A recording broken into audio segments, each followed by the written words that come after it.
Bonjour tout le monde, ici Shani Rouen, alias Luciani Libre, si j'étais Luchador. Et je vais vous faire une émission aujourd'hui qui est différente que celle que je fais d'habitude.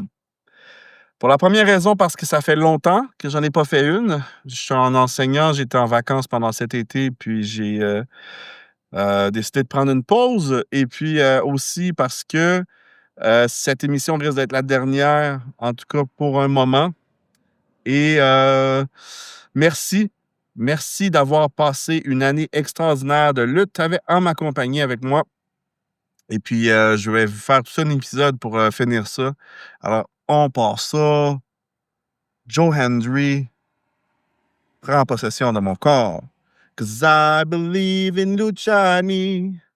'Cause I believe in Luciani. Alors, il y a un an de ça, jour pour jour, maintenant, quand ça va être diffusé, ça va être le 11 septembre, puis ça va faire exactement un an que j'ai décidé de faire un retour à la lutte après des années où j'avais arrêté de regarder la lutte. Puis, ça a été toute qu'une année pour retourner à la lutte, je vous mentirai pas. Écoute, cette année m'a permis de découvrir Joe Hendry, ce phénomène que certains qualifient de mime, mais que je crois être que je crois qu'il est plus que ça, m'a permis de le voir performer à WrestleMania contre nul autre que Randy Orton. Ça m'a permis d'apprendre à connaître des lutteurs en profondeur à travers une multitude de podcasts en ligne que j'ai écoutés cette année. Ça m'a permis d'apprendre les dessous de la lutte. J'ai été en profondeur, j'ai écouté différentes promotions de la WWE à NXT, en passant par la AAA Lucha Libre au Mexique, et aussi à TNA, et aussi la AEW, et aussi la Tedford Ultimate Wrestling. Puis je vais continuer de consommer de la lutte, mais j'ai un constat à faire. J'ai pas assez de temps et trop d'ambition pour mes projets. Et puis, j'ai envie d'essayer autre chose pendant un certain temps, donc ce qui fait en sorte que j'aurai moins de temps à consacrer à l'écoute de la lutte.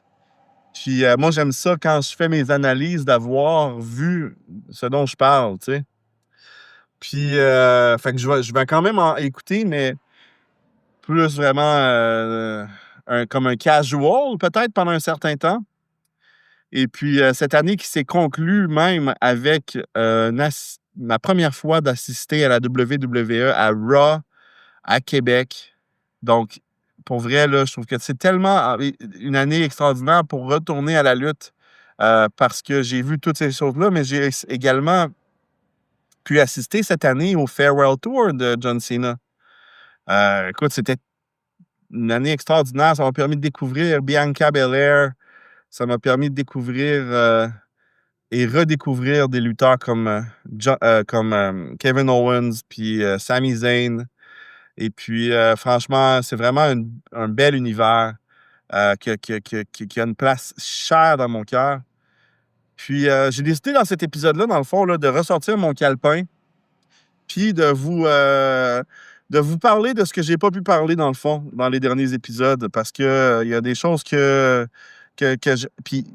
pour rajouter l'insulte à l'injure, les moments où j'ai voulu faire des épisodes cet été, ça a pas fonctionné parce que ma voiture, maintenant, l'air climatisé ne fonctionne que si je le mets à fond. Si à la minute que je le mets pas à fond, mon air climatisé ne fonctionne pas. Fait que là, j'ai essayé d'enregistrer un épisode, mais l'air qui est envoyé par l'air climatisé enterrait complètement ma voix. Fait que j'ai pas pu utiliser cet épisode-là. Alors, je vais passer à travers ce que j'ai écrit dans ce calepin, dans cet épisode, puis revenir sur SummerSlam. Je vais revenir sur la Bloodline. Je vais revenir sur le heel turn de John Cena. Puis encore, tu sais. Puis je vais commencer par ça parce que récemment, j'ai vu en ligne des gens qui commençaient à critiquer la décision de la WWE que d'avoir fait John Cena turn heel pendant quelques mois. Puis, moi, je suis pas d'accord avec ça parce qu'il y en a qui disent on aurait dû avoir un tour, une année complète pour vraiment le célébrer tout le long.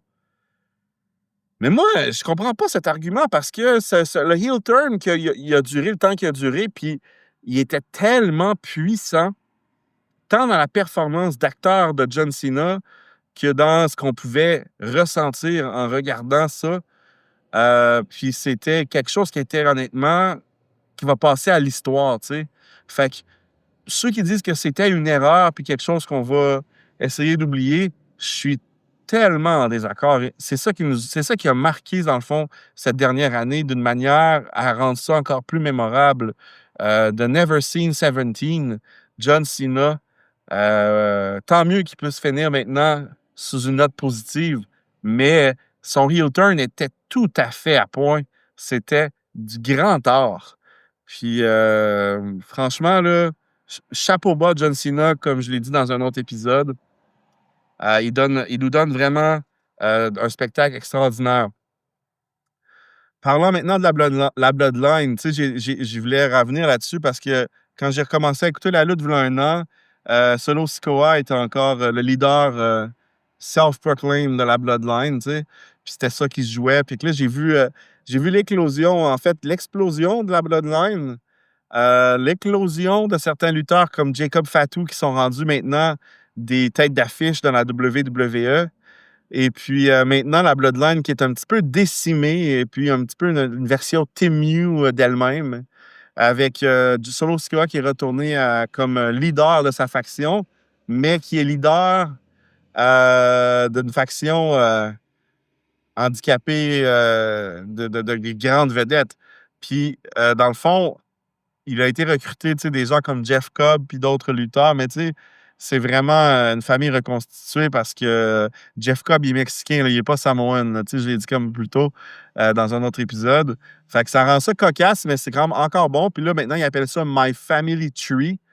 Un nom vraiment, on dirait, comme il disait sur Internet, un site web pour découvrir c'est quoi tes origines, tu sais, comme ancestry.com, là, tu sais. Puis non seulement ça, mais en plus, la façon que c'est écrit, MFT, ça ressemble exactement à comment c'est écrit. Comment il s'appelle l'autre bonhomme? J. Ah, celui qui lutte à la AEW. Je l'ai écrit dans mon petit carnet. Attends un peu, ça va t'arriver. Je te le dis dans pas long. Mais je vais le dire dans pas long, il va me revenir, je vais faire une page à la fois anyway, là. Mais c'est vraiment bizarre comme coup de marketing. Moi, je ne trippe pas bien, bien. Mais Solo Sikoa, oui, par contre. Il a vraiment remonté dans mon estime parce que j'ai vu qu'est-ce qu'il était capable d'amener en tant que heel. Puis il est un bon acteur. C'est un bon, c'est un bon heel qu'on peut aimer à détester. Fait que ça, c'est vraiment, vraiment bien. Sinon, il y a une ligue que j'ai pas parlé souvent, mais que c'est la Major League Wrestling. Ça aussi, c'est quelque chose qu'on peut regarder ça un petit peu sur YouTube, là. Je voulais juste dire à propos de ça que, bon, c'est de la qualité quand même comme combat, mais qu'on dirait que c'est Mathieu Bock-Côté qui parle anglais puis qui fait la description. Donc, pour ceux qui aimeraient ça, voir ou entendre Mathieu Bock-Côté en train de décrire des matchs de lutte pour faire différent avec ses éditoriaux euh, de pisse, je dirais, des éditoriaux de merde à bas côté. Mais c'est pas lui, c'est juste quelqu'un qui parle comme lui, puis ça me fait rire en Christophe quand j'écoute ça. Fait que ça, c'est dit. Le retour du Wyatt Six, moi, j'aime. C'est pas, ça s'est pas fait de la façon dont ils l'auraient souhaité, parce qu'il y a eu la blessure de Uncle Hardy. Mais écoute, moi, je dis, oui, ça a commencé comme un hommage à Bray Wyatt. Puis maintenant qu'ils ont rebrandé Wyatt Six avec un SYCKS, parce que maintenant ils sont 5 et non pas 6 parce que Bray est décédé. Mais en faisant ce rebrand-là, je trouve que non seulement ça rend honneur, mais en plus, c'est une faction dont on a besoin parce que je pense que d'avoir une faction qui joue dans le lugubre, mais pour vrai, c'est tout du bonbon pour la WWE. Puis quand je dis pour vrai, c'est parce que Damien Priest, il se la joue un peu lugubre, mais en même temps, c'est notre éternel Undertaker bisexuel. Puis à chaque fois, je peux pas me shake off cette image-là de la tête. Mais je dirais plus métrosexuel que bisexuel. Là. Mais tout ça pour dire que c'est pas du vrai lugubre, ça. Puis non plus Aleister Black. Aleister Black, bien correct comme gimmick, mais c'est pas du lugubre à la Undertaker non plus. Alors, Wyatt Six, moi, je pense que j'aimerais ça qu'il soit là pour rester. Donc, il y en a qui hate un peu, mais bon, rendu là, c'est une question de goût. C'est ça qui est bien avec la lutte. On peut tous avoir raison, puis on peut tous avoir tort. Euh, J'aimerais revenir sur la TNA, puis le partenariat qu'ils ont fait avec la WWE.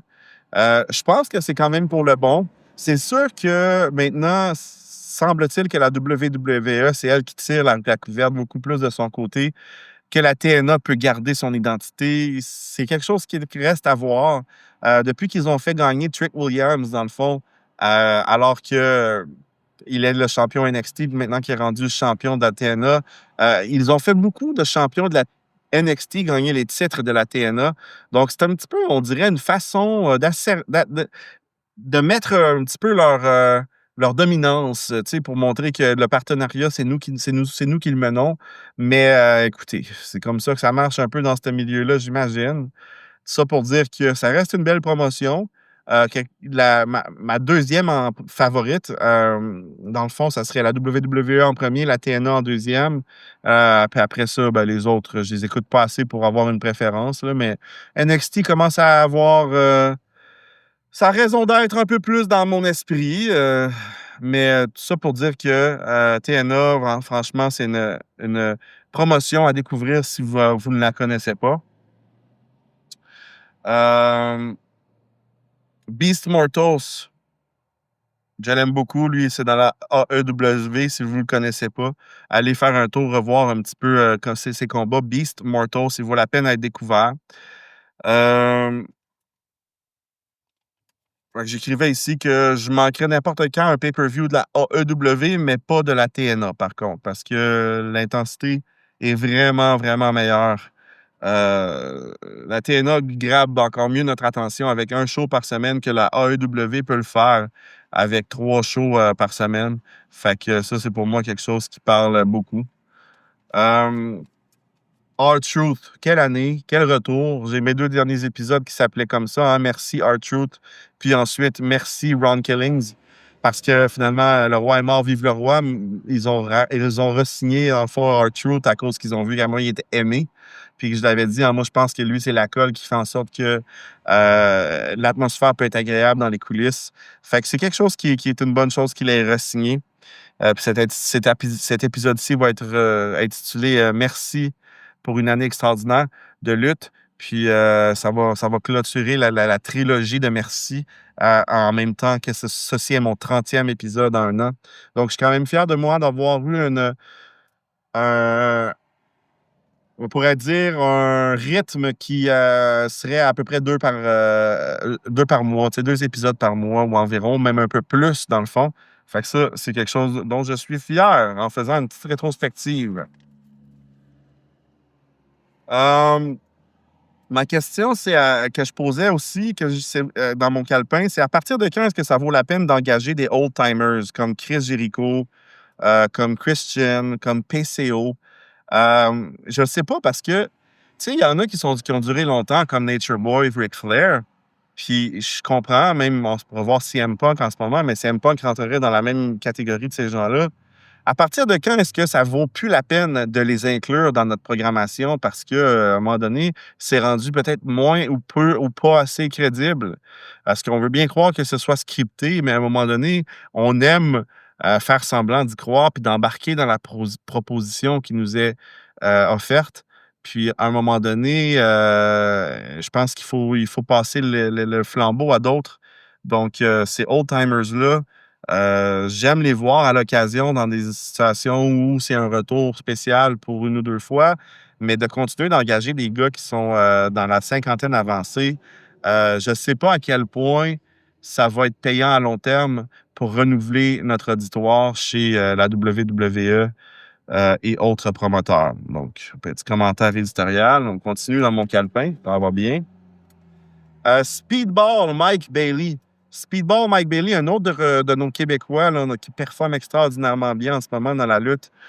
Il a lutté pour la TNA, puis c'est là que j'ai découvert, moi, au départ, avec un style qui est très kung-fu, puis très rapide, puis très impressionnant, mais pas à la Ricochet nécessairement ou pas à la Will Ospreay.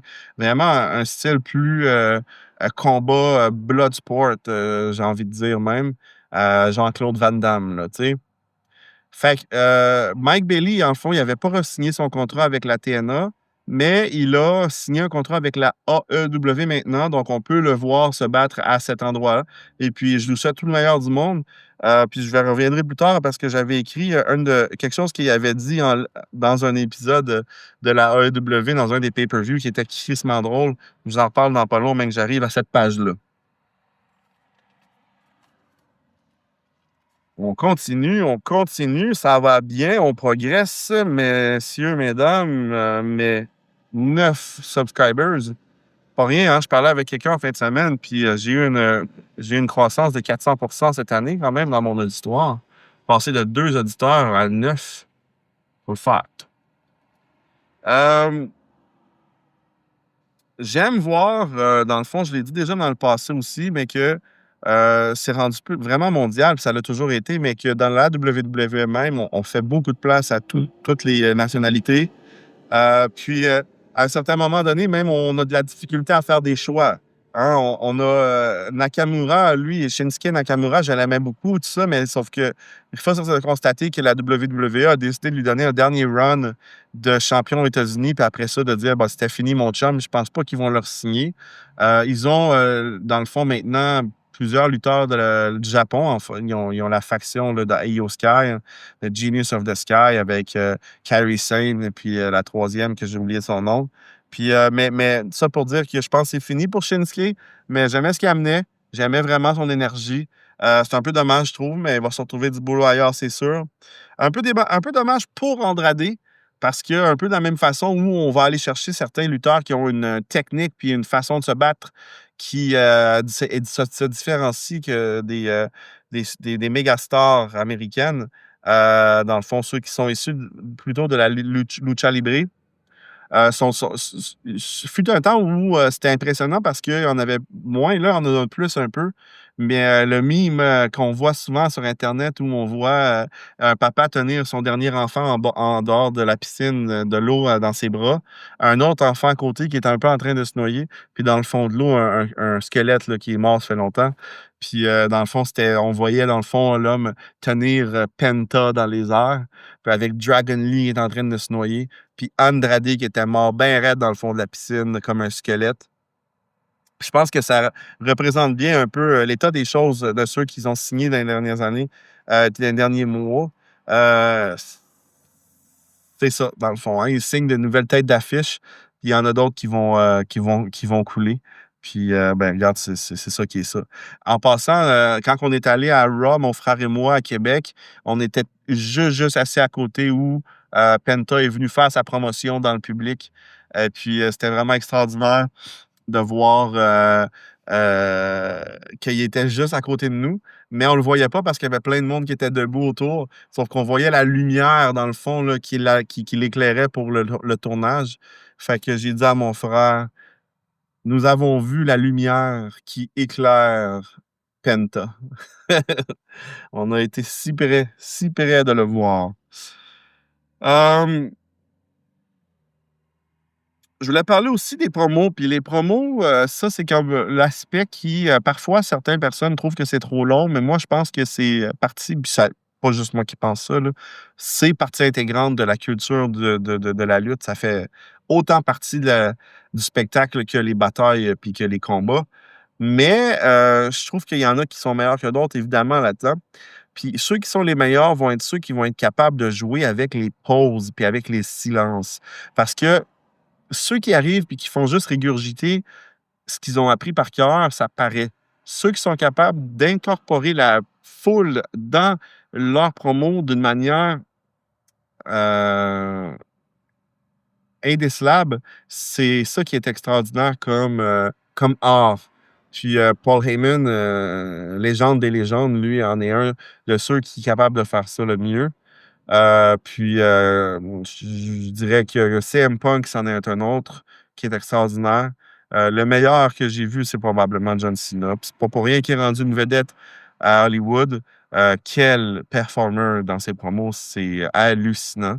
Donc, l'art des pauses dans les promos, c'est vraiment quelque chose qui est à surveiller quand on regarde. Euh, Pendant une seconde, on pensait que Logan Paul allait se retirer. C'est ce qu'il avait laissé penser dans les réseaux sociaux, mais finalement, c'était probablement un work parce que ça s'est pas produit. Hein. Il est encore là, puis il est là pour quand même rester pour un certain temps, je pense. Puis je lisais sur Internet, dans le fond, que son surnom de Maverick, ça veut dire un Maverick, quelqu'un qui ne se plie pas aux conventions sociales. Fait que je trouvais ça bien comme nom qui lui sert à merveille. Mais pour revenir un peu sur peut-être son dernier vlog qu'il a fait, où on voit les coulisses un peu de SummerSlam, il est tout le temps. Il est quand même une petite face à claque. Il est bon comme ça se peut pas pour faire la lutte et les promos puis se mettre en valeur. Mais il est encore douchebag là, dans ses interactions avec les gens. Puis c'est dans les subtilités qu'on peut s'en rendre compte. Moi, je l'ai vu, par exemple, parler avec Cardi B en coulisses. Cardi B qui était là pour être l'hôtesse de SummerSlam.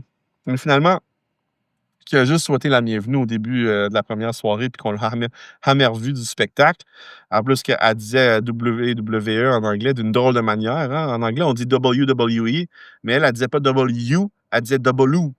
Fait qu'elle a dit Welcome WWE! Et moi, puis mon fils Noah, on est partis à rire, mais ça pour dire que dans les coulisses, puis sur le vlog qu'on peut voir sur la chaîne de Logan Paul, on le voit interagir avec Cardi B. Puis c'est crissement malaisant, man, parce que il essaye de genre rire d'elle quasiment, tu sais. Elle lui demande, puis comment ça a été ton combat? Puis là, il lui répond en lui citant des lyrics de ses propres chansons.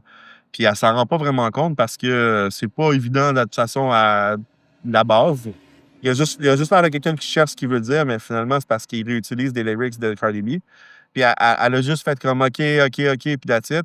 Puis quand il est parti de la même pièce qu'elle, il a tout de suite mis à rire d'elle en disant qu'elle s'est pas rendu compte que j'ai utilisé ses paroles de chanson en lui parlant ha ha ha comme quelle cruche, genre. Mais genre, ta gueule, c'est toi l'épée, tu sais. Comme il a rencontré Mister Iguana dans les coulisses, puis Mister Iguana qui vient de la AAA, puis qui est extraordinaire, il l'a rencontré dans les coulisses, puis il a fait comme Hey, bravo, man, pour ton acte, puis tout ça. Puis il dit, puis là, on voyait l'iguane de Mister Iguana, sa poupée. Puis là, Logan Paul, tu sais, il fait pas exprès, hein, mais il dit comme Oh, il dit ça, c'est ton caméléon, nice. Puis là, Mister Iguana, il dit Ouais, mon iguane, tu sais. Puis là, c'est comme genre d'erreur que OK, peut-être c'est une erreur, mais tu sais, le gars s'appelle Mister Iguana, câlisse. Il a tout le temps son hostie d'iguane dans sa main pour faire le show. Comment t'arrives puis que tu lui dis: «Ah, ça, c'est ton caméléon», genre? Fait que Logan Paul, le Maverick, il est vraiment bon dans ce qu'il fait, puis c'est un heel extraordinaire, puis j'espère qu'il va rester pour la WWE pendant un certain temps parce que c'est bon pour eux puis pour tout le monde, I guess. Mais dans la vie de tous les jours, je pense que c'est encore un douchebag de chez douchebag. Vraiment content pour les War Raiders. Ils ont une belle année cette année. Ils ont réussi à gagner leur titre de Tag Team World Tag Team. Ils l'ont pas gardé, je ne pense pas. Mais ce sont des gars qui roulent leur boss depuis longtemps, qui sont impressionnants à voir. Surtout Ivan, de le voir. Oh, Ivor qui bouge comme une ballerine, mais avec une shape de O-line au football. Toujours impressionnant de le voir se battre. Et ça a été un de mes coups de cœur cette année, les War Raiders. Bravo. Puis là, j'ai écrit Fuck Judgment Day et Fuck Balor, mais j'ai changé d'idée pour Finn Balor. Finalement, je le trouve bon dans ce qu'il fait. Au début, je trouvais qu'il avait une face à claque. Mais à cette heure, je dirais que j'apprécie ce qu'il amène à la lutte et à la WWE. Alors, la TNA est rendu sur Sportsnet, ce qui m'a fait chier un peu parce que moi, j'étais abonné à seulement TSN, puis je l'écoutais dans le fond, la TNA, en achetant leur forfait sur leur propre application, donc chose qu'on ne peut plus faire. Fait que ça ne me tentait pas de m'abonner à un deuxième réseau, mais bon, ça arrive. Jade Cargill. Jade Cargill, il y a beaucoup disent qu'elle est sur sa fin, qui ont fini peut-être de presser le citron avec elle. Beaucoup disent qu'elle est pas bonne dans le ring. Je pense que je suis d'accord avec eux. Elle est pas extraordinaire dans le ring. Je pense que c'est vraiment genre un phénomène de physique, Jade Cargill, au niveau de la musculature et de la prestance qu'elle peut avoir dans le ring. Mais je pense pas qu'elle va probablement. Je sais pas, je pense qu'ils vont la signer, mais je pense pas qu'elle va être en avant-plan en termes de championnat.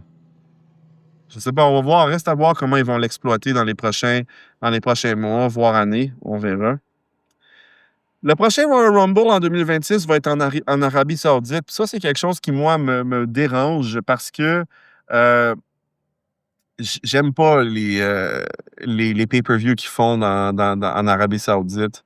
J'aime pas ça. C'est un pays qui respecte pas les droits de la femme. Puis j'ai toujours gardé ce malaise-là quand ils sont allés là-bas. Puis maintenant, comme c'était des pay-per-view qui étaient de moindre importance, on pourrait dire que ça me dérangeait pas tant que ça. Mais quand là, j'ai vu qu'ils allaient mettre le Royal Rumble en Arabie Saoudite, là, c'est là que j'ai fait comme Ah, fuck that, ça c'est de la merde.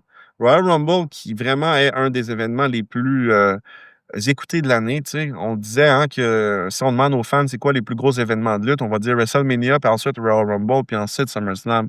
Même si on nous promouvoit SummerSlam comme étant le deuxième plus gros événement de l'année. Puis moi, étant quelqu'un que j'ai découvert que j'aime regarder la lutte live, en direct, là, pas nécessairement sur place, mais en direct, je suis déçu parce que quand ça se passe en Europe, je peux pas le regarder en direct, dans le fond, parce que ça joue à 2 heures de l'après-midi, à midi, tu sais. Puis moi, je travaille, puis vous travaillez probablement aussi. Puis moi, réécouter en différé, ça me dérange un peu. C'est moins hot. J'ai moins l'impression d'être dans le moment. C'est vraiment quelque chose que j'apprécie regarder en temps réel, surtout que c'est quelque chose, la lutte, que tu veux pas de spoilers, tu sais. Fait que le fait que le Royal Rumble va être en Arabie Saoudite l'année prochaine, c'est vraiment un move que j'aime pas. Tu vois, même sur l'annonce qu'il y avait eu sur YouTube de ça, il y avait sur la publicité, ou pas la publicité, mais tu sais, comme la promo vidéo qu'il y avait de WWE du Royal Rumble en Arabie Saoudite. Au moment où j'ai pris mes notes, il y avait 15 000 dislikes sur la vidéo et seulement 5 000 likes. Fait que props à ceux qui ont laissé savoir leur mécontentement à la WWE. Et j'ai rajouté un dislike de mon cru à cette liste. Euh, voilà que ça fait le tour par rapport à l'Arabie Saoudite. Je vais tourner ma page de mon calepin. Ça, j'en ai parlé déjà. C'est tout coché. Quand c'est tout barré, là, c'est parce que je l'ai parlé dans un épisode déjà. Puis quand c'est pas barré, c'est parce que j'en ai pas parlé encore. Fait que c'est ça que je suis en train de faire. À un moment donné, Drew McIntyre, il y avait comme un beef avec Jimmy puis Uso. Puis je voulais quand même le rapporter. Cette diss-là, il était extraordinaire parce qu'évidemment, Jimmy puis Jey Uso, c'est des twins. Puis il a dit à Jimmy, il a dit Drew McIntyre, il dit Jimmy, t'aurais été Jay, puis si t'aurais eu son succès, si c'est toi qui avais dit Yeet en premier. Fait que j'étais comme dans les fucking dents. Puis en retour, on m'a appelé Drew McIntyre instead, à cause que Drew il se plaint beaucoup, hein? McIntyre. Chelsea Green est extraordinaire. Ça a été une de mes découvertes de l'année.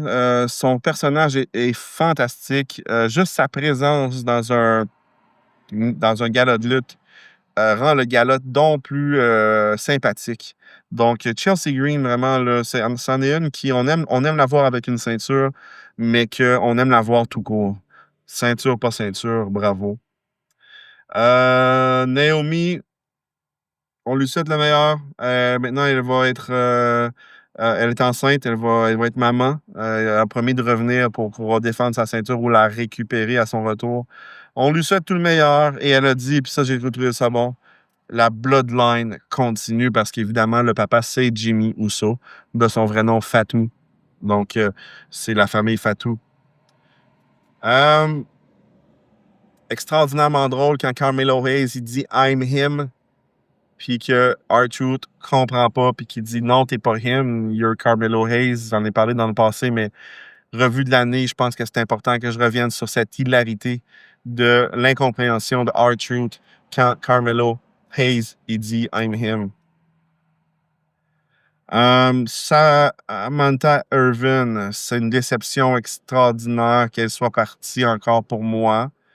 Écoute, elle a commencé à faire de la musique, puis on lui souhaite le meilleur, mais écoute, j'aurais tellement aimé qu'elle reste. J'ai rien contre Alicia Taylor, mais elle force, là. C'est comme quand elle parle fort, ça sonne comme. C'est dur, c'est difficile. Ça, je n'avais parlé, ça, je n'avais parlé, ça, je n'avais parlé, ça, je n'avais parlé. Ça, je n'avais parlé. Je sais pas si je l'avais dit ça, mais R-Truth, qui est extraordinairement comique parce que il mélange tout le temps tout le monde, hein. Tommaso Ciampa qui le prend pour Triple H, puis il prend tout le temps tout le monde pour n'importe qui. Il est tout le temps en train de se tromper. Mais il mélange jamais les frères Rousseau, puis ça, c'est très, très drôle. Et c'est toujours quand c'est Jimmy puis quand c'est Jay, mais il mélange ça toutes les autres. Euh, J'avais parlé cette année des finishers qui finissent plus. Il y a eu une petite séquence cette année où on a vu des finishers qui étaient comme plus mordants. Donc, Bianca Belair avec son Kiss of Death sur Liv Morgan qui avait Connect puis que ça avait vraiment fonctionné. Le Go to Sleep de CM Punk, c'est un des beaux aussi, mais que au courant de l'année, ça ne fonctionnait pas. Mais une fois, il l'a fait sur Logan Paul, puis ça avait bien hit. Fait que ça, j'avais apprécié de revoir des finishers finir des matchs comme ces deux-là. Euh, Charisme infini de John Cena et de CM Punk. C'est deux qui sont des vrais, qui savent ce qu'ils font, puis c'est vraiment des professionnels. Il faudrait vraiment qu'il y en ait mais je sais pas si. À un moment donné, c'est que tu es un naturel ou tu ne l'es pas parce que. Pardon. Genre, qu'est-ce que tu veux là, qu'on dise, là? Tu sais, genre, Lyra Valkyria, dans son match contre Becky Lynch, là, à un moment donné, ça s'est loussé, ces deux tie wraps, puis elle s'est défaite, ces deux tie wraps qui étaient supposés rester pris, puis elle leur mis ses mains dedans pour continuer le match parce qu'elle savait pas quoi faire, tu sais. Mais ce qu'il aurait fallu faire, ça aurait été vraiment de laisser voir à Becky Lynch qu'elle était défaite de ses tie wraps, que Becky Lynch, il recrisse un coup d'en face, qu'elle tombe inconsciente, puis que Becky Lynch, elle réattache les tie wraps, puis continue le match à partir de ce moment-là. C'est là qu'on a vu que Lyra Valkyria, elle n'avait pas vraiment encore assez de vécu derrière ses épaulettes parce que ça a été vraiment un botch qui nous a fait sortir du moment du match d'une manière un peu difficile, mais en même temps, est-ce que Becky Lynch aurait été capable de le faire? J'ose espérer, mais, parce que je l'aime beaucoup, mais récemment, quand elle s'est fait taper la tête sur deux tables en continu, c'était rendu du burlesque, là, c'était plus de la lutte. Tout le monde est sorti du moment encore à ce moment-là. Fait que bon, ça arrive à tout le monde. Hum, le troisième genou à John Cena, on en avait parlé. Le retour du hairline à LeBron James, c'était le plus grand retour de tous les temps et non pas le retour de John Cena ou de Michael Jordan. Si on pouvait se demander qui allait succéder à CM Punk et à Cena, je choisirais Seth Rollins. Je pense que c'est lui qui a le plus de charisme en ce moment dans la WWE. Il est dans la quarantaine, début quarantaine, mais il est quand même d'une manière significative plus jeune que les autres. Et je pense qu'il a ce hit factor que beaucoup d'autres n'ont pas. Donc, je pense que si j'avais à miser sur quelqu'un, je miserais sur lui.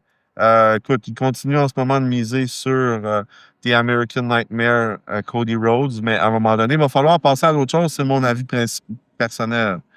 J'ai un petit faible pour LA Knight aussi, mais je pense pas que ça peut être the guy. Je pense que ça peut être a guy, mais pas nécessairement the guy. Euh, les deux Money in the Bank ont été cash-in dans la première moitié de l'année cette année, fait que c'est quand même intéressant. Dans les 6 premiers mois de l'année, on a eu les deux cash-in, ou peut-être 7 premiers mois, là, mais en fait, Money in the Bank, c'est pas au début de l'année complètement. Fait que oui, tout à fait. Dans la première moitié de l'année de lutte, après le Money in the Bank, les deux ont été cash-in. Je pense que ça a été fait à des bons moments. Le meilleur, c'était forcément celui de Seth Rollins. Quand il est revenu au moment où on s'en attendait pas, où on pensait qu'il était blessé, puis que j'avais vraiment acheté j'y croyais. Euh, Travis Scott. J'aime ça quand ils amènent des gens de la culture pop dans la lutte parce que ça fait partie du fun.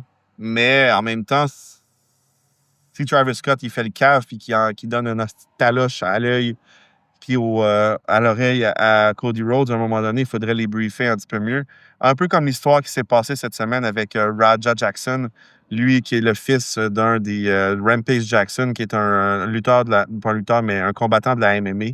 Dans le fond, son fils, il avait été invité à se joindre à un gala de lutte, là, dans le fond, comme invité. Puis il y a eu une promo qui n'a pas bien fonctionné. Là. Il y a quelqu'un qui a écrasé une canette vide sur le bord de la tête. Il l'a mal pris.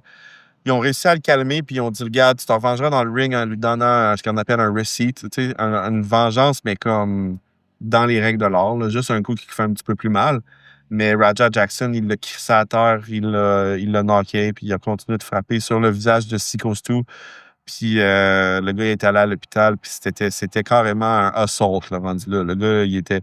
Puis l'arbitre faisait fuck all, puis ça a été vraiment genre quelque chose qui n'a pas été agréable à voir. Donc, si vous n'avez pas vu ça, allez le voir sur YouTube, mais sachez que c'est vraiment dégueulasse. Fait que c'est pas ça. Quand tu fais venir du monde qui sont pas de l'industrie, assurez-vous de leur expliquer comment ça marche bien parce que des choses de même, c'est pas pardonnable. De la même façon que Cody Rhodes, ça a l'air qu'il s'est fait percer le tympan avec un coup de Travis Scott qui était ben trop fort quand il lui avait donné. Euh, j'ai aimé beaucoup quand The Rock est venu pour demander, dans le fond, le soul à Cody Rhodes.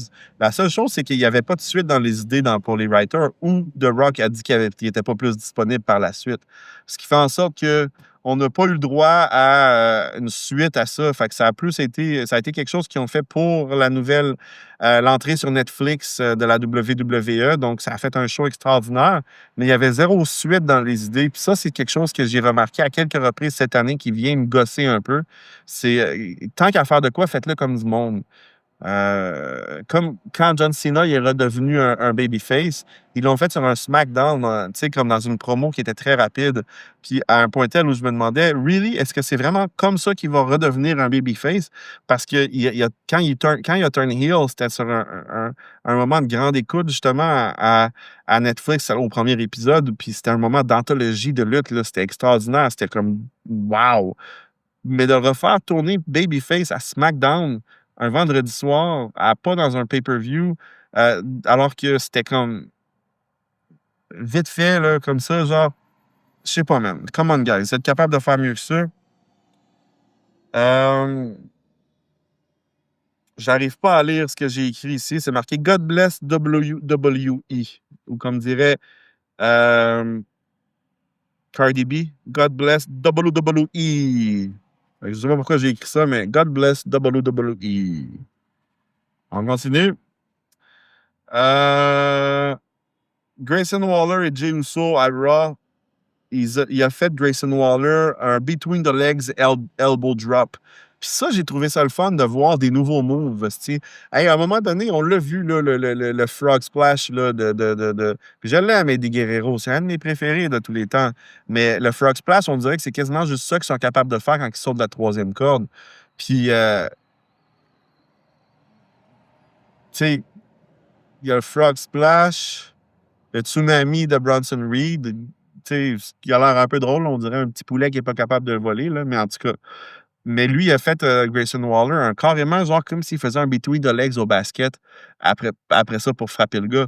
Très impressionnant, là. Ça ressemble un peu, on pourrait dire, en termes d'impressionnant puis d'amplitude que, le move à, hem The Phenomenal AJ Styles quand il fait son Phenomenal Forearm, mais avec un between the legs, genre avec beaucoup d'amplitude, vraiment extraordinaire. Je sais même pas si ça se trouve sur YouTube, ce moment-là, mais Grayson Waller between the legs, elbow drop, c'était à Raw le 10 mars.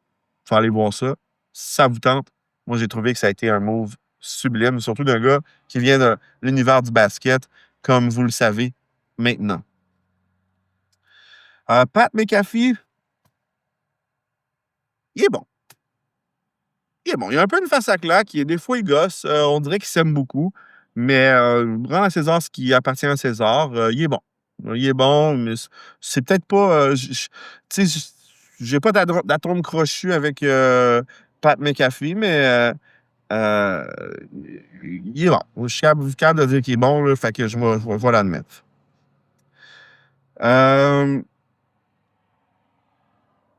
À WrestleMania, je me souviens plus trop, je pense que j'en ai parlé de ça, ouais, j'en ai parlé. Living Colour, quand on a vu Cult of Personality, heu, interprété directement par le band de l'époque.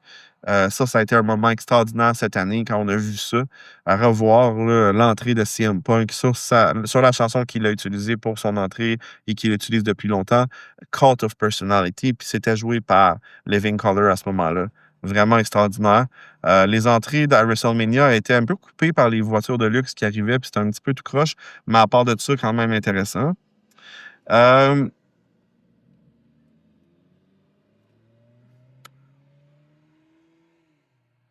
Je disais que la façon que Logan Paul a de se battre est vraiment rafraîchissante. On dirait des vrais shots, ses jabs puis ses uppercuts. On voit que c'est un gars qui s'est battu quand même un peu dans la boxe. Puis, moi, ce que j'apprécie aussi dans la lutte, c'est quand on voit d'autres styles de combat, tu sais. Oui, il y a la lutte pure et simple et pure et dure, mais en même temps, si on est capable d'amener des gens qui font comme le Superman Punch à Roman Reigns, pourquoi pas, là? Tu sais? Fait que moi, de voir Logan Paul qui amène des façons de se battre puis d'en envoyer des coups qui sont plus convaincants que ce qu'on est habitué de voir, je trouve que c'est rafraîchissant. Euh, Joe Hendry for the win. Si t'aimes pas la lutte, t'es mort en dedans. Si t'aimes la lutte, Julien Rafale. On commence à redonner les lettres de noblesse au finisher. Ça, j'en ai parlé tantôt. On progresse, chummy. On progresse, chummy. Fait que WrestleMania, les main events, là, ça n'a pas été des grosses notes, hein. La première note a eu 5,7 pour la première soirée, 5,6 pour la deuxième soirée sur 10. Puis je suis d'accord, hein, parce que WrestleMania cette année, moi, c'était pas top. SummerSlam a été vraiment meilleur que WrestleMania, puis ça, c'est pas quelque chose qu'on est habitué de voir à travers les années. Si tu demandes mon avis, WrestleMania, là, ils veulent s'installer à Las Vegas maintenant d'une manière genre permanente, genre residency. Je sais pas, man, how I feel about it, to be honest. Um, Reed Bronson est revenu. Je suis content pour lui parce que pendant longtemps, à cause de sa blessure qu'il avait eue à Survivor Series, il avait perdu beaucoup de la place que la WWE est en train de lui faire. Puis là, il est en train de la retrouver. Fait que tant mieux pour lui, je suis content. Les foules européennes puis leurs chansons, j'aime, mais j'aime pas. Cette année, au début de l'année, je l'ai eu pour la première fois, le premier tour en Europe, j'avais trouvé ça cool parce que c'est, pour moi, la première fois que je voyais les foules européennes à la lutte. Puis, j'étais content de voir combien de monde il y avait, c'était impressionnant. Puis, deux, leur chant était nouveau pour moi. Tu sais, c'est pas quelque chose que j'avais entendu souvent, le Cody Rhodes, Cody Rhodes, Cody Rhodes, Cody Rhodes. Mais maintenant, à chaque fois que je réécoute, ça me gosse plus que d'autres choses. Il y avait un commentaire Reddit qui disait que le problème avec les foules en Europe, c'est qu'ils pensent qu'ils sont le spectacle au lieu d'aller à un spectacle. Puis j'ai de la misère à me shaker cette image-là en dehors de ma tête. Des fois, ça fait un peu ça parce que les gars sont en train de faire une promo super bonne sur le stage, sur le ring. Puis là, ils se mettent à chanter une chanson à un moment où il y a pas tellement rapport, qui brise le flow de la promo. Heu, comme get with the program, là, c'ti, là. Pour vrai, c'est-tu parce qu'ils comprennent pas des fois qu'est-ce qui se dit puis, fait que tant qu'à faire, ils partent un chant? Je le sais pas, mais rappelez-vous, OK, vous êtes pas le spectacle. Vous n'êtes pas le spectacle, vous êtes à un spectacle.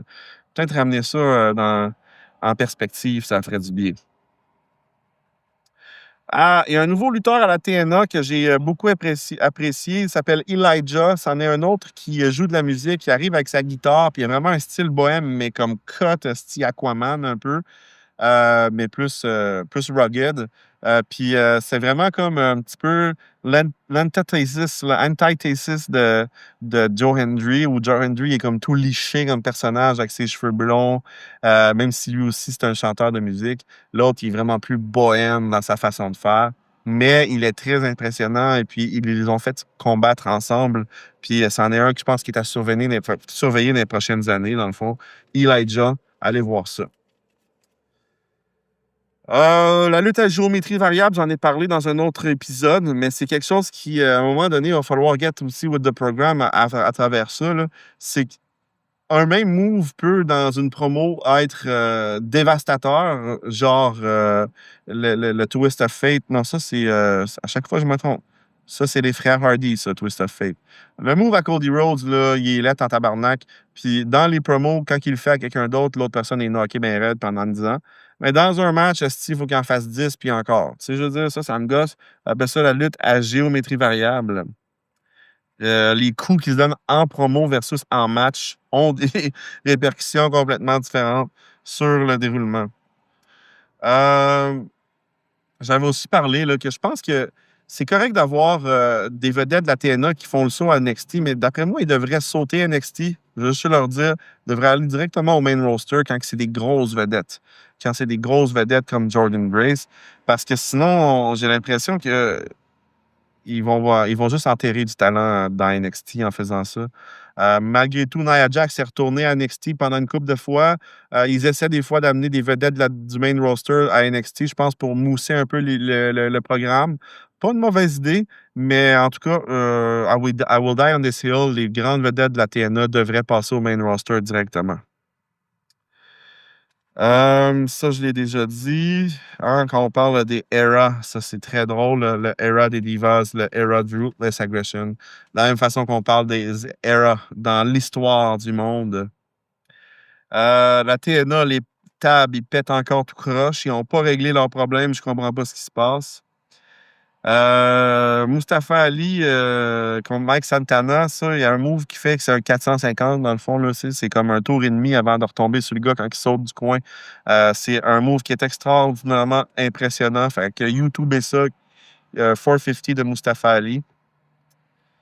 Les coups à la TNA sont très crédibles comparément à la WWE quand ils se frappent, beaucoup plus crédibles.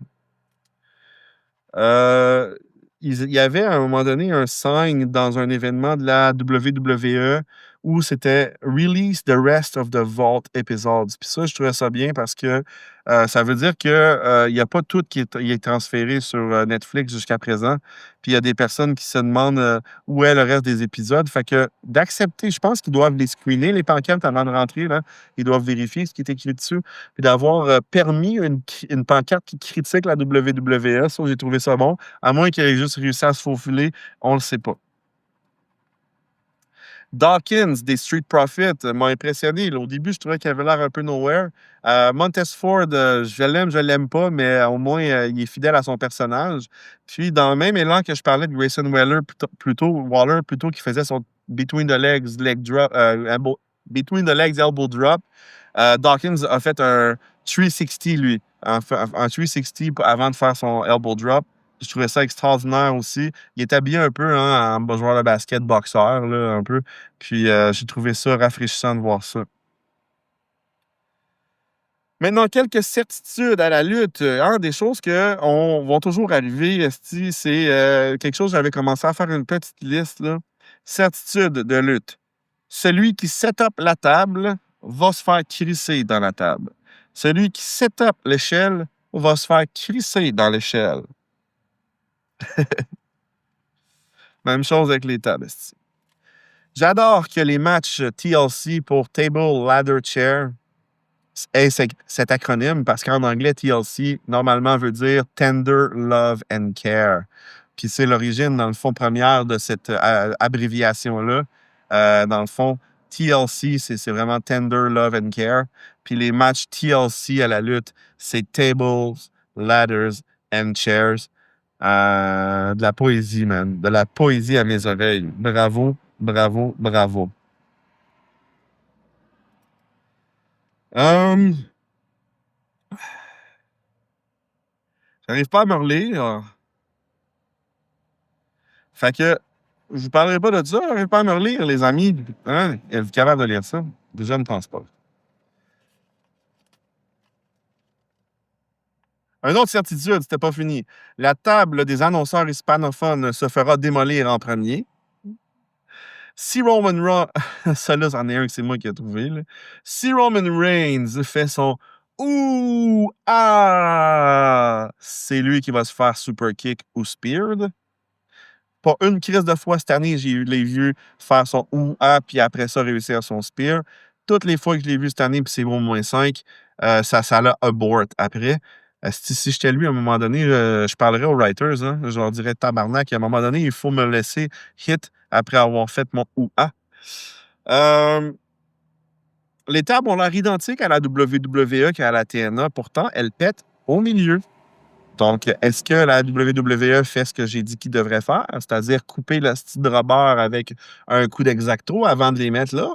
Parce que ça pète tout croche à la TNA encore. Maintenant, Dom Mysterio, moi, je pense que c'en est un de ceux qui comprend la lutte. Puis c'est pour ça qu'il est aussi bon, non seulement dans ses promos, mais aussi dans le kayfabe. Là. Il est tout le temps en train de garder son personnage, même quand il fait des entrevues. Parce que maintenant, on est à l'ère de podcasts sur la lutte et on voit énormément de lutteurs aller en entrevue, puis on voit, dans le fond, la personne derrière le lutteur, ce qui est tout à fait correct, mais ça peut un peu nous faire plus voir le personnage et voir trop l'humain. Tu sais. Des fois, je pense qu'il faudrait doser. Tu sais. Puis ça, c'en est un d'homme mystérieux qui, même en entrevue, va rester. Il va devenir le vrai Dominique, là, mais il va rester son heel à travers les entrevues qu'il accorde en dehors de la WWE. Puis ça, j'apprécie ça de sa part.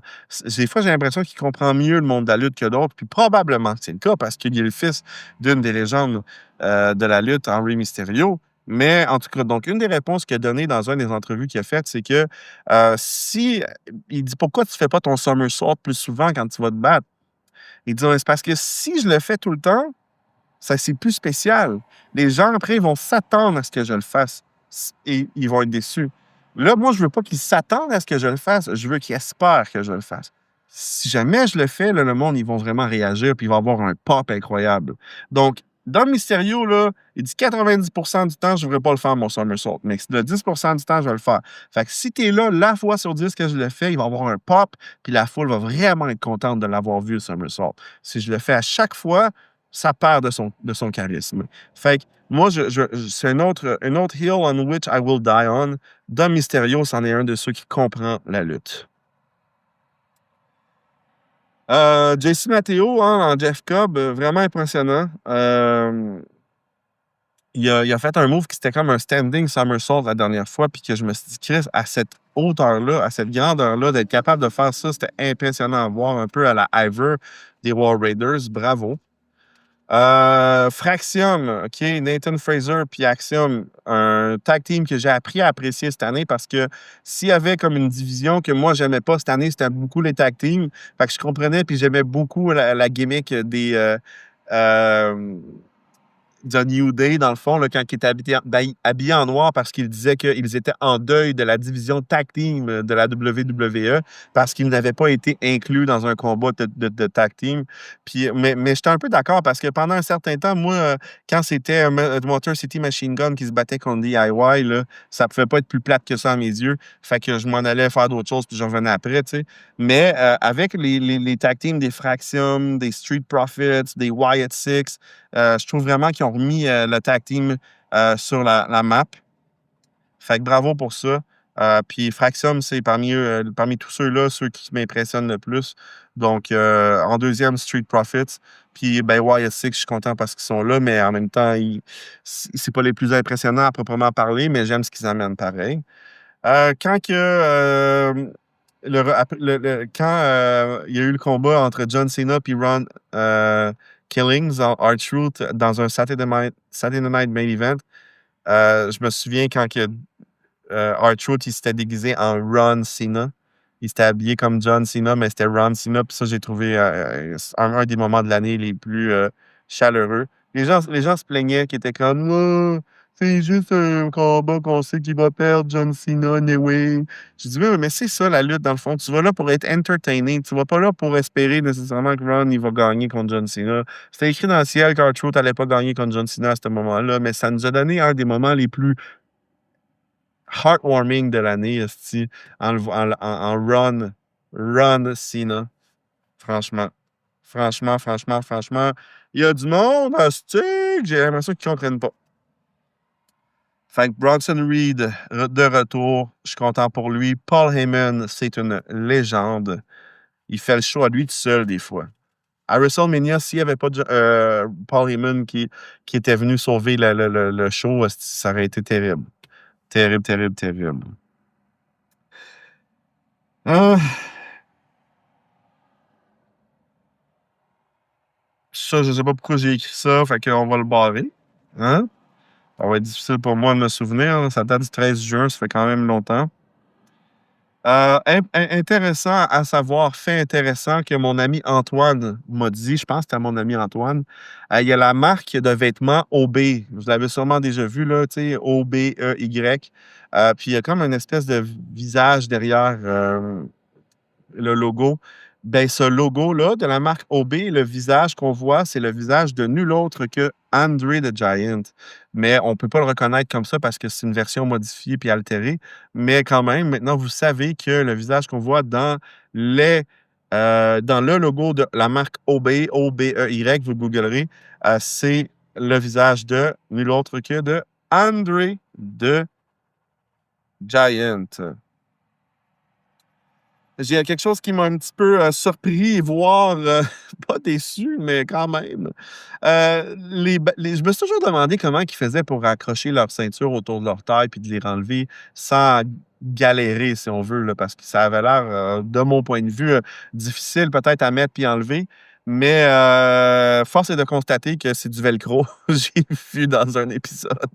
Quelqu'un l'a enlevé, puis c'était carrément du velcro. Ça m'a un petit peu, laissé pas de glace, là, mais ça m'a laissé un peu bouche bée, mettons. Je m'attendais pas à ce que les grosses ceintures qu'on aime admirer et certains adulent et adorent étaient, attachées avec du velcro, mais c'est ça qui est ça. C'était à SmackDown le 20 juin que Jacob Fatu l'avait enlevé contre, sa sauture d'American Champion, puis c'est à ce moment-là qu'on avait vu le crunch en question. Je me suis écrit, j'ai défendu Nia Jax assez longtemps.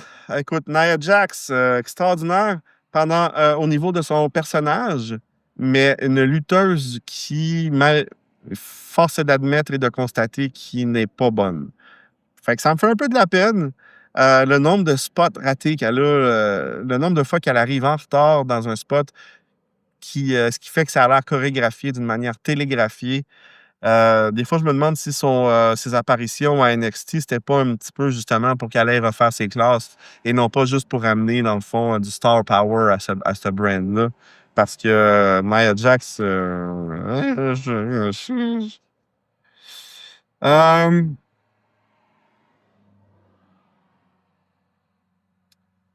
je pense que ça n'a pas rapport avec ça.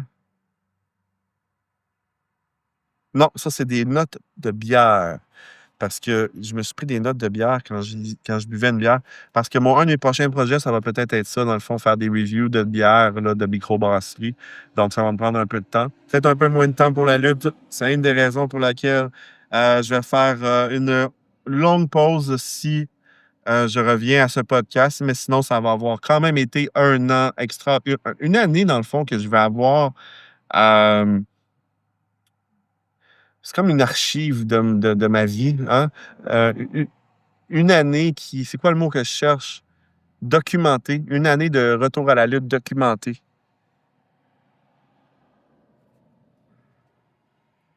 La catoune de la microbrasserie.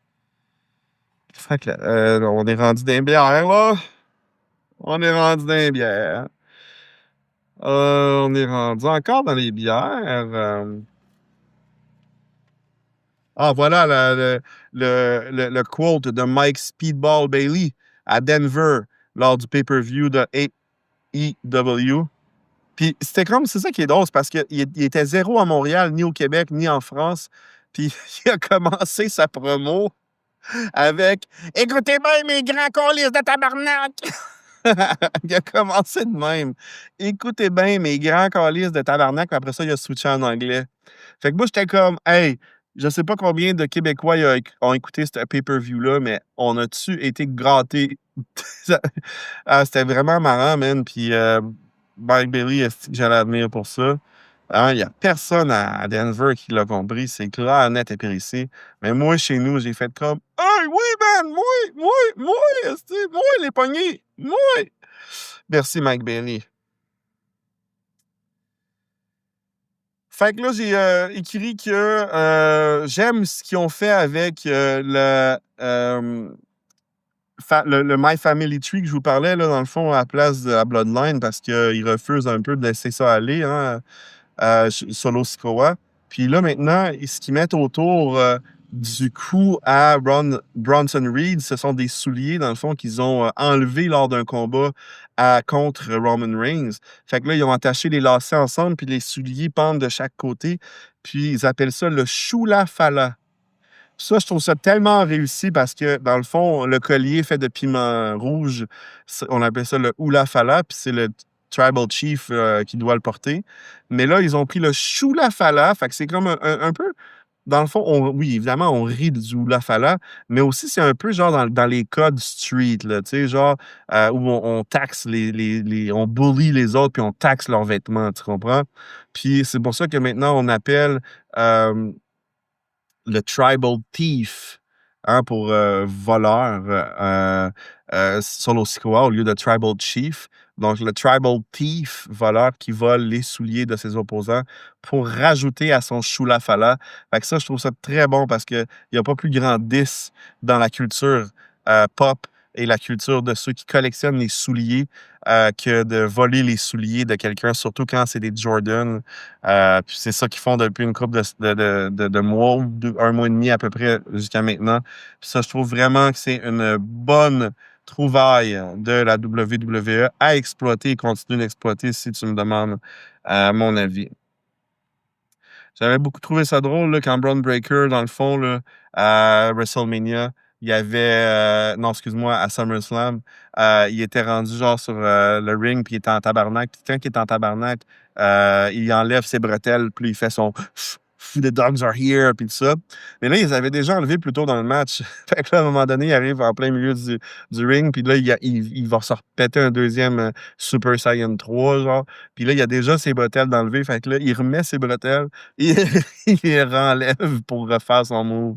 C'était très comique, mais c'était parfait. C'était parfait. Fait que Brock Maker, c'en est un autre là, qui pourrait vraiment tenir la WWE sur ses épaules pendant un temps. Sauf qu'à un moment donné, il va falloir lui donner l'occasion de montrer qui il est vraiment parce que là, on l'a mis dans un rôle un peu de chien de garde puis de chien de poche. C'est pas quelque chose que je trouve qui lui sied à ravir, même si il joue le rôle bien, tu sais. Fait que je voulais dire aussi qu'il y a certains lutteurs hein, qui sont nés pour être des champions, puis d'autres qui sont nés pour être des attractions. Puis à vous de compléter la liste parce que j'ai pas pu le faire un autre tantôt, mais des personnes qui ne sont pas des attractions, mais qui font d'excellents champions sont comme Cody Rhodes. Cody Rhodes, c'est l'exemple parfait de ça.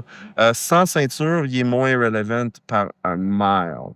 sais. Mais des gens comme Undertaker, Jade Cargill, Andre the Giant, Omos, ce sont des attractions. Ce sont des gens qui n'ont pas besoin de la ceinture pour pouvoir être relevant puis pour qu'on puisse faire comme Holy shit, he's in the building. Un peu comme Kane aussi à l'époque. Mankind. Ce sont tous des attractions. Tu sais. Puis je pense que c'est intéressant de voir que dans le monde de la lutte, on a des attractions puis on a des champions. Il y a des champions qui doivent être champions parce qu'ils sont des bons champions. Puis en champion, ils nous amènent avec eux dans l'histoire qu'on a besoin pour croire dans le scénario, mais que sans la ceinture, ils ne sont pas une attraction à proprement parler. Euh, Ça sent la fin, là, mesdames et messieurs. Je trouve qu'ils ont quand même réussi à SummerSlam à faire de quoi d'extraordinaire avec un build-up qui était très court parce qu'on était à 3 semaines de SummerSlam, puis on n'avait aucune idée qui allaient être les combats, puis comment ça allait se produire. Fait qu'on se disait, Collins, on va-tu encore avoir le droit à WrestleMania, à un événement d'envergure de stade de football, mais qui va être poche? Puis finalement, j'avais dit, wow, les scénaristes, vous avez vraiment réussi en 3 semaines à tourner ça d'une manière vraiment appréciée. J'ai appris de Randy Orton quelque chose qui est quand même intéressant. C'est dans un podcast où il se confiait, dans le fond, ça s'appelle What Do You Want to Talk About avec Cody Rhodes. Puis Randy Orton disait que l'année où il y a eu la fusion de 2 disques dans son dos, que lui, c'est un gros gamer, dans le fond. Genre, Randy Orton, c'est un gros gamer. Il a mis plus de 600 heures dans Elden Ring. Il dit ça, il dit, moi, c'est comme je deviens un enfant, man. J'arrive chez nous, je vais m'ajouer à Elden Ring. À tous les jours, c'est extraordinaire. Puis Cody Rhodes était comme, ah, c'est cool, man, je connais pas ça, man. Sauf que j'aimerais ça, apprendre à connaître ça. Tu sais, je veux dire. Fait que ça anime des fois où j'ai vu un côté que je n'aurais pas pensé voir de Randy Orton. S'il y a une personne que je m'étais dit qui était un gamer, ça n'aurait pas été Randy Orton, mettons. Tu sais. Fait que de voir ça, là, puis c'en est une de mes découvertes. C'est dur à dire parce que c'est un gars qui est là depuis tellement longtemps, mais c'est quelqu'un qui, Randy Orton, je ne connaissais pas très bien, puis que j'ai beaucoup appris à apprécier à travers l'année, surtout avec cette anecdote-là, justement, là, qui le met sur le même pied d'égalité que nous, les communs des mortels, qui aimons jouer à nos jeux vidéo à la maison. Lyra Valkyria is useless. I can't. Je vais parler des tie wraps plus tôt. Hologram, si vous ne savez pas c'est qui Hologram, mais il se bat pour la AEW. Puis au moment où j'ai écrit ça, ça fait peut-être 2 semaines, il est still undefeated. Il n'a pas perdu un seul match de sa carrière professionnelle à la AEW. Il est rendu à comme 28 victoires, aucune défaite. Puis quand j'ai commencé à écouter au début de l'année, il était à 12 victoires, aucune défaite. Puis à ce moment-là, j'ai dit, Kim, je vais essayer de suivre un peu plus sa progression à Hologram. Puis écoute, je suis retourné voir en me disant, ils l'ont sûrement fait perdre. Ils l'ont sûrement pas laissé invaincu tout ce temps-là. Puis, fiez-vous sur moi, il est encore invaincu, en tout cas jusqu'à voilà 2 semaines, avec 20 quelques victoires puis aucune défaite. Donc, ça peut être quelque chose que vous pourriez décider d'aller jeter un œil dessus, parce que ça vaudrait la peine de voir un petit peu la progression de ce lutteur-là avec une fiche invaincue en vingtaine de combats. C'est quand même très impressionnant. Deux de mes mots préférés ever, Canadian Destroyer ou Mexican Destroyer, ça s'appellera comme tu veux. Vraiment impressionnant comme move. Motor City Machine Gun m'ont impressionné avec leur springboard DDT. Il y en a un qui l'a fait sauter. Ils ont comme utilisé la corde du bas comme ou la corde du haut, je me souviens plus laquelle, mais comme un slingshot pour propulser, dans le fond, le lutteur de la Motor City Machine Gun. Puis ça, j'ai comme fait comme wow, ça avait l'air premièrement hyper dangereux, mais ça a été hyper réussi aussi. Donc, un des moves qui m'a impressionné cette année. Crowd à Montréal, quand ils sont venus, c'était vraiment extraordinaire. Vraiment aimé ça. J'ai aimé, quand moi je suis allé à Raw à Québec, entendre les cris de lutte normale, parce que nous, on est un peu un mix entre l'Europe puis les États-Unis, mais on est plus proche des États-Unis qu'en tant que fan de lutte, je pense. Mais c'est d'avoir nos versions québécoises des chants pas des chants, mais tu sais, des cris qui me fait rire sur un esti de temps. Par exemple, qu'est-ce qu'il crie? Va chier Rousseff, ta, ta, ta, ta, ta, va chier Rousseff. Fait que hey, ça peut pas être plus québécois que ça, puis c'est le ton meilleur.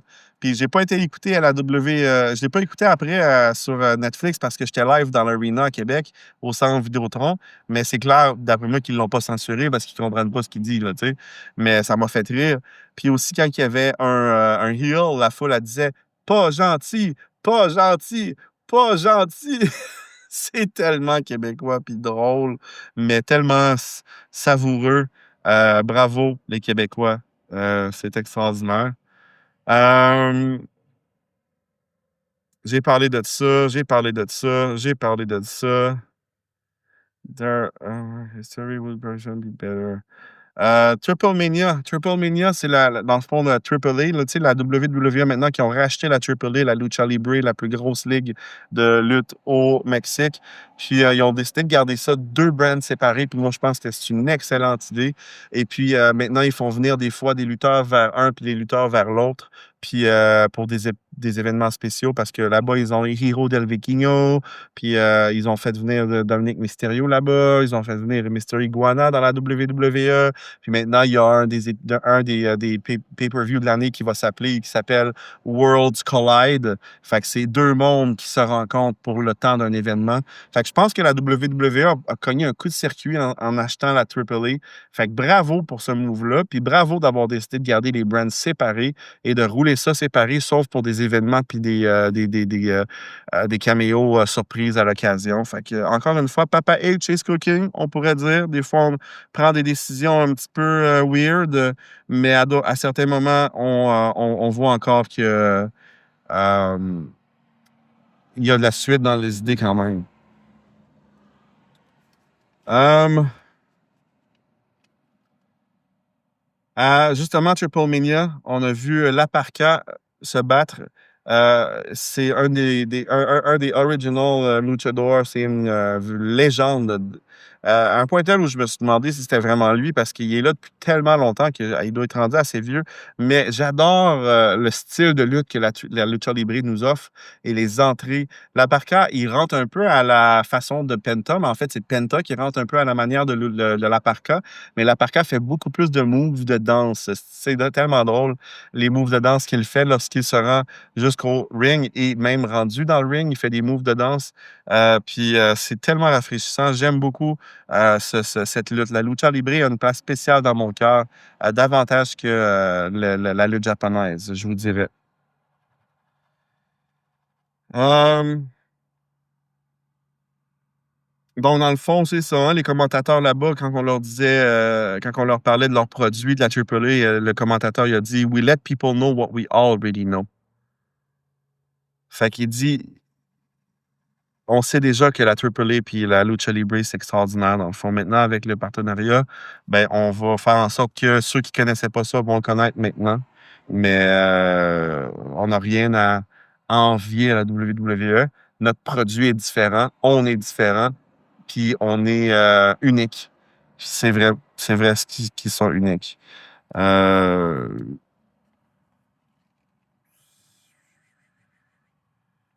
Ça va faire le tour, je pense, parce qu'après ça, je parle un petit peu là, de ce qui s'est passé à cet épisode-là. Mais c'est à suivre, en fait. Moi, je vous encourage à aller écouter de la AAA sur YouTube maintenant, de la WWE, si on êtes au Québec. Ils vont diffuser les plus gros événements de la AAA sur leur propre chaîne YouTube. Donc, c'est une place où on peut avoir accès à cette lutte. Et puis, voilà qui fait le tour. J'ai fini mon calepin. On est rendu dans les pages blanches. Ça a été probablement mon plus long épisode que j'ai fait, mais ça a valu la peine. Donc, quelle année passée de retour dans la lutte que j'ai vue à la télé, que j'ai vue sur YouTube, que j'ai vue sur place près de chez moi et que j'ai clôturé sur place dans un Raw à Québec, dans le centre Vidéotron. Gracieuseté de mon frère qui m'y a invité. Et puis, voilà, ça va terminer cet épisode et peut-être même ce podcast. Mais ça a été un plaisir de partager ces moments avec vous, ceux qui m'ont écouté 1 fois, 2 fois, 3 fois vendu. Peu importe le nombre de fois que vous m'avez écouté. Pour moi, ça a été du bonbon de pouvoir en parler d'une manière bimensuelle, j'ai envie de dire. Puis, je vais continuer d'écouter la lutte. Je vais continuer d'être un fan, mais laisser de la place un peu à mes autres projets et à mes autres passe-temps. Je vais peut-être être un peu moins assidu, ce qui m'a poussé à vouloir faire ce dernier épisode afin de me vider la tête et aussi me vider le cœur un peu. Donc, ça a été un plaisir. Et finalement, je suis Shani Roy, Chani Libre, si j'étais luchador. Et c'était un dernier épisode de Parlons lutte avec Chani Libre. Merci d'avoir été là.